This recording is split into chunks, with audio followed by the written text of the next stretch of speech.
This shows how to program the Logitech G600 buttons. This model is probably obsolete, but there are numerous gaming mice out there with similar properties.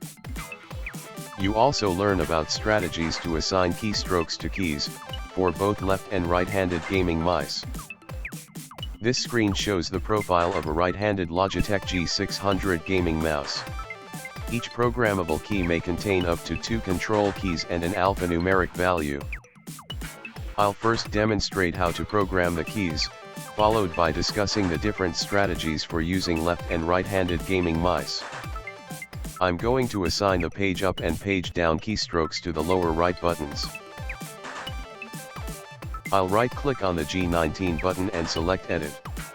I clear the existing key assignment, then hit the page up key.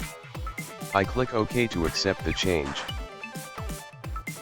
Next, I right-click on the G18 button and select Edit. Again, I clear the current key assignment, then hit the page down key. Click OK to accept the change. Let's test the page down and page up buttons on the game mouse.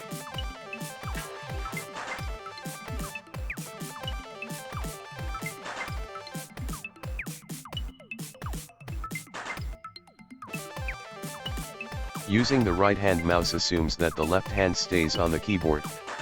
This means that copy, cut and paste commands, shortcuts Ctrl+C, X, V, should all be entered from the keyboard. Shortcut keystrokes like Alt plus F11, Alt plus equals, page up and page down require taking the hand off the mouse, make them good candidates for mouse buttons. For the left-hand mouse, he would adopt a similar logic. I might assign Ctrl+C, Ctrl+X, Ctrl+V to mouse buttons.